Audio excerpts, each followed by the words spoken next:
आप सभी का हमारे चैनल लाइफ सक्सेस में बहुत बहुत स्वागत है। आज हम इस क्लास में रीट 2015 के सोशल साइंस के 30 क्वेश्चनों को हल करने वाले हैं, जो रीट 2025 के लिए बहुत ही उपयोगी होंगे। तो चलो शुरू करते हैं। अगर आपको हमारी ये क्लास पसंद आए तो इसे लाइक, शेयर, सब्सक्राइब करें और हमें कमेंट करें। शुरू करते हैं कि आभानेरी और राजौरगढ़ के कलात्मक वैभव का संबंध किस युग से है। आभानेरी और राजौरगढ़ के कलात्मक वैभव का संबंध किस युग से है। Number 1 Gujjar Pratihari, number 2 Chauhan, number 3 Guhil Sisodia, number 4 Rathore. तो आभानेरी और राजौरगढ़ के कलात्मक वैभव का जो संबंध है वह गुज्जर प्रतिहारी से माना जाता है। अगला प्रश्न देखते हैं।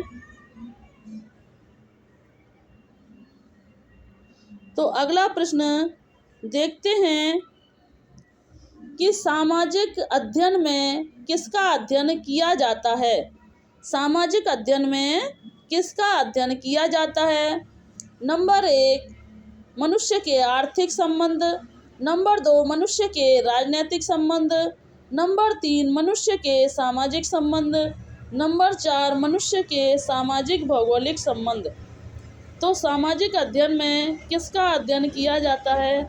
तो सामाजिक अध्ययन में इन चारों का अध्ययन किया जाता है।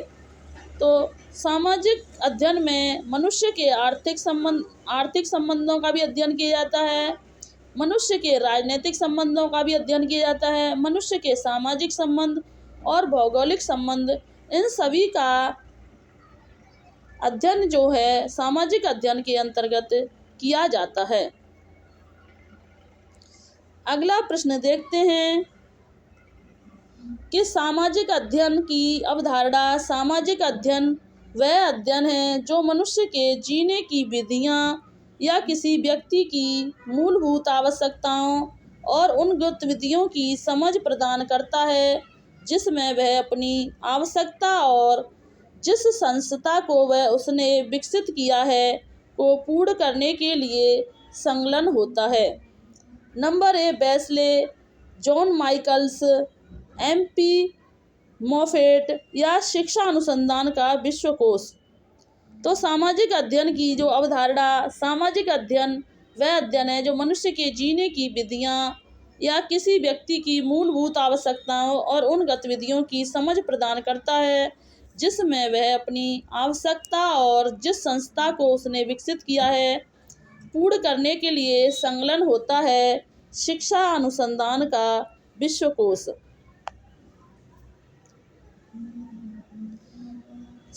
अगला प्रश्न देखते हैं कि सामाजिक अध्ययन के क्षेत्र में किस तत्व का अध्ययन किया जाता है। सामाजिक अध्ययन के क्षेत्र में किस तत्व का अध्ययन किया जाता है। नंबर 1 सामाजिक संबंधों का अध्ययन, नंबर 2 मानवीय संबंधों का अध्ययन, नंबर 3 नागरिकता की शिक्षा, नंबर 4 उपरोक्त सभी। तो सामाजिक अध्ययन के क्षेत्र में किस तत्व का अध्ययन किया जाता है। तो वह उपरोक्त सभी का अध्ययन किया जाता है। अगला प्रश्न देखते हैं कि सामाजिक अध्ययन के शिक्षक से किन तत्वों को ध्यान में रखने की अपेक्षा की जाती है जो स्वाभाविक होते हैं। सामाजिक अध्ययन के शिक्षक से किन तत्वों को ध्यान में रखने की अपेक्षा की जाती है जो स्वाभाविक होते हैं। नंबर 1 विशिष्ट तत्वों और चीज़ों के संबंध में स्पष्ट दृष्टि, नंबर 2 सामान्य तथा गुणों की अवधारणा, नंबर 3 तत्व, नियम, परिभाषा और ज्ञान विधि की स्थापना, नंबर 4 उपरोक्त सभी। तो सामाजिक अध्ययन के शिक्षक से उन तत्वों को ध्यान में रखने की अपेक्षा की जाती है जो स्वाभाविक सभी को माना गया है। अगला प्रश्न देखते हैं कि सामाजिक अध्ययन शिक्षण के दौरान कुल कालांश का कितना समय कथन मार्गदर्शन के लिए देना चाहिए। सामाजिक अध्ययन के शिक्षण के दौरान कुल कालांश का कितना समय कथन मार्गदर्शन के लिए देना चाहिए। Number 1 40%, number 2 60%, number 3 50%, number 4 20%। तो सामाजिक अध्ययन शिक्षण के लिए के दौरान कुल कालांश का जो हमें 60% समय कथन मार्गदर्शन के लिए देना चाहिए। अगला प्रश्न देखते हैं कि मूल्यांकन की एक प्रक्रिया है। उद्देश्यों की उपलब्धि की सीमा का निर्धारण करना। नंबर 2 परिणामों की गुणवत्ता और मूल्य को ज्ञात करना। नंबर 3 निर्देशन के परिणामों की तुलना करने। उपयुक्त सभी। तो मूल्यांकन की जो एक प्रक्रिया जो मानी जाती है, तो मूल्यांकन की यह सभी प्रक्रियाएं मानी जाती हैं। अगला प्रश्न देखते हैं कि सामाजिक विज्ञान में शिक्षण अधिगम सामग्री का उपयोग। सामाजिक विज्ञान में शिक्षण अधिगम सामग्री का उपयोग पाठ को लंबा बनाता है, पाठ को नीरस बनाता है, या उपरोक्त दोनों कथन गलत हैं या उपरोक्त दोनों कथन सत्य हैं। तो सामाजिक विज्ञान में जो शिक्षण सामग्री का उपयोग पाठ को न तो लंबा बनाता है ना ही नीरस बनाता है, उपयुक्त इसमें यह जो दोनों कथन हैं वो गलत माने गए हैं। जबकि सामाजिक विज्ञान में जो शिक्षण सामग्री का उपयोग है वह पाठ को नीरस नहीं बल्कि यह सरल बनाता है और पाठ को संक्षिप्त बनाता है। अगला प्रश्न देखते हैं कि किस वैज्ञानिक ने सबसे पहले शिक्षा प्रणाली में परियोजना विधि का व्यवहारिक रूप दिया। किस वैज्ञानिक ने सबसे पहले शिक्षा प्रणाली में परियोजना विधि का व्यवहारिक रूप दिया। Number 1 DB, number 2 doctor WS Kilpatrick, number 3 Stevens, number 4 इनमें से कोई नहीं। तो किस वैज्ञानिक ने सबसे पहले शिक्षा प्रणाली में परियोजना विधि का जो व्यवहारिक रूप दिया था वो डॉक्टर WH किलपैट्रिक ने दिया था। अगला प्रश्न देखते हैं कि निम्नलिखित में को सुमेलित कीजिए। BS ब्लूम ने मूल्यांकन आयाम दिया था, हार्वर्ट ने स्मृति, मॉरिसन ने समझ स्तर और हंट ने चिंतनशील। तो यह चारों जो हैं वो सही माने गए हैं, जो हैं ABCD में तीसरा आंसर सही है। ब्लूम ने मूल्यांकन का आयाम दिया था, हार्वर्ट ने स्मृति स्तर का सिद्धांत दिया था, मॉरिसन ने समझ स्तर का और हंट ने चिंतनशील स्तर का सिद्धांत दिया था। अगला प्रश्न देखते हैं कि मूल्यांकन आयाम के 3 चरण हैं। मूल्यांकन आयाम के 3 चरण हैं। नंबर 1 शिक्षा के उद्देश्यों का निर्धारण, नंबर 2 सीखने के अनुभव प्रदान करना, नंबर 3 व्यवहार परिवर्तनों का मूल्यांकन करना। तो मूल्यांकन आयाम के जो 3 चरण हैं वह किसके द्वारा दिए गए हैं? BS ब्लूम के द्वारा, हार्वर्ट के द्वारा, स्किनर के द्वारा या थॉर्नडाइक के द्वारा। तो मूल्यांकन के जो तीनों आयाम दिए गए हैं वो BS ब्लूम के द्वारा दिए गए हैं। अगला प्रश्न देखते हैं कि कौन सा एक अजैविक साधन नहीं है। कौन सा एक अजैविक साधन नहीं है? नंबर 1 मृदा, नंबर 2 चट्टान, नंबर 3 वनस्पति, नंबर 4 खनिज पदार्थ। तो कौन सा एक अजैविक संसाधन नहीं है? तो इनमें से जो अजैविक संसाधन नहीं माना जाता है वो वनस्पति जो है वो एक जैविक संसाधन माना जाता है। जिसमें जान हो वो जैविक संसाधन, जिसमें जान ना हो उन्हें अजैविक संसाधन कहा जाता है। अगला प्रश्न देखते हैं कि निम्नलिखित में से कौन सा कथन सही नहीं है। तो निम्नलिखित में से कौन सा कथन नहीं सही है? तो इनमें से हामूस मिट्टी के सबसे गहरे भाग में पाया जाता है, यह कथन सही नहीं माना गया। कौन सा? हामूस मिट्टी के सबसे गहरे भाग में पाया जाता है, यह कथन सही नहीं माना जाता। अगला प्रश्न देखते हैं कि निम्नलिखित में से दुनिया में अग्रणी तांबा उत्पादक देश कौन सा है? तो निम्नलिखित में से दुनिया में अग्रणी तांबा उत्पादक देश कौन सा है? नंबर 1 दक्षिण Africa, number 2 Chile, number 3 Australia, number 4 Ghana. तो निम्नलिखित में से दुनिया में अग्रणी तांबा उत्पादक जो देश माना जाता है तो वह चिली को माना जाता है। अगला प्रश्न देखते हैं कि कौन सा ऊर्जा पारंपरिक स्रोत नहीं है? कौन सा ऊर्जा का पारंपरिक स्रोत नहीं है? नंबर 1 भूतापीय ऊर्जा, नंबर 2 पेट्रोलियम, नंबर 3 जल विद्युत, नंबर 4 प्राकृतिक गैस। तो कौन सा ऊर्जा का पारंपरिक स्रोत नहीं माना जाता? तो वह भूतापीय ऊर्जा को पारंपरिक स्रोत नहीं माना जाता है, जबकि पेट्रोलियम, जल विद्युत और प्राकृतिक गैस को ऊर्जा का पारंपरिक स्रोत माना जाता है। अगला प्रश्न देखते हैं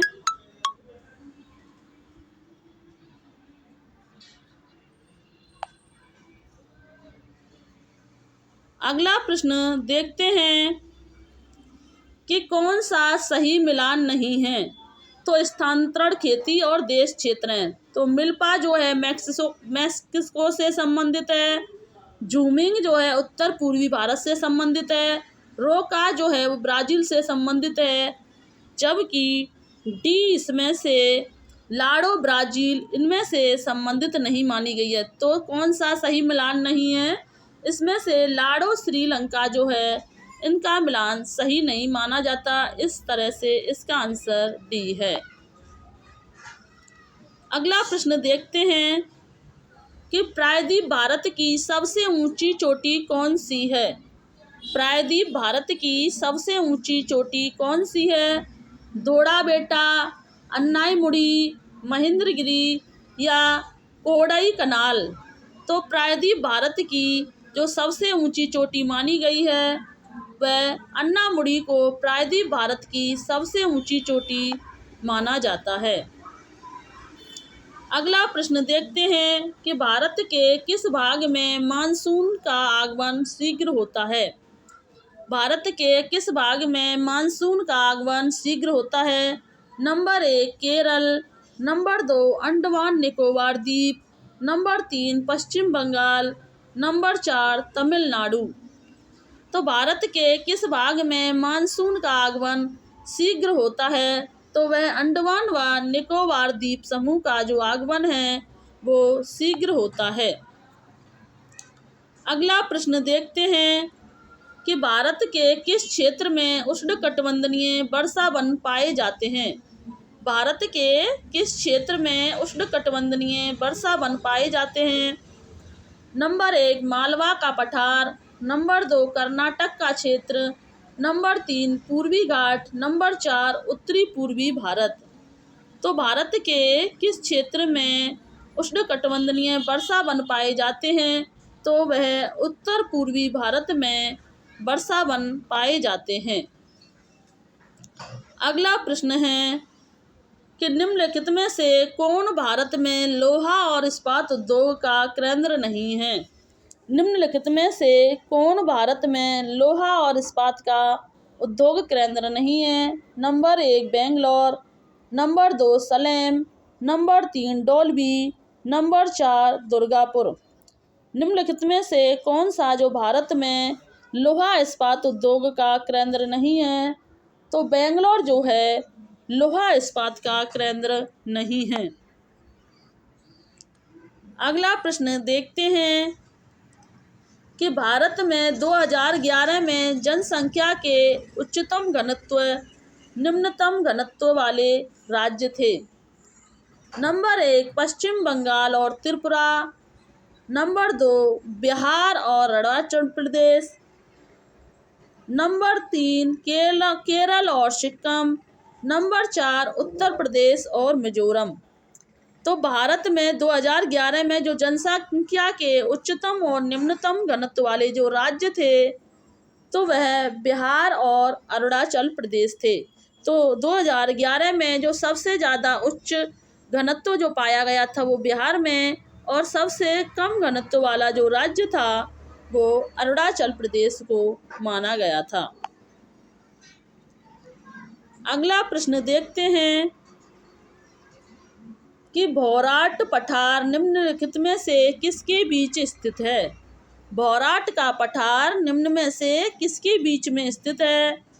नंबर 1 रघुनाथगढ़ और नाहरगढ़, नंबर 2 अचलगढ़ और देलवाड़ा, नंबर 4 कुंभलगढ़ और गोगुंदा, नंबर 4 जयगढ़ और नाहरगढ़। तो भौराट पठार निम्न में से किसके बीच स्थित है? तो यह कुंभलगढ़ और गोगुंदा के बीच स्थित माना जाता है। अगला प्रश्न देखते हैं कि निम्नलिखित में से कौन सा तरीका राजस्थान में जल संरक्षण का पारंपरिक तरीका नहीं है? निम्नलिखित में से कौन सा तरीका राजस्थान में जल संरक्षण का पारंपरिक तरीका नहीं है? नंबर 1 खादिन, नंबर 2 टंका, नंबर 3 तौबा, नंबर 4 नाली। तो निम्नलिखित में से कौन सा तरीका राजस्थान में जल संरक्षण का जो पारंपरिक तरीका नहीं है? तो वह नाली को नहीं माना जाता है। नंबर 4 अगला प्रश्न देखते हैं कि निम्नलिखित में से कौन सा राज्य सही मिलान नहीं है?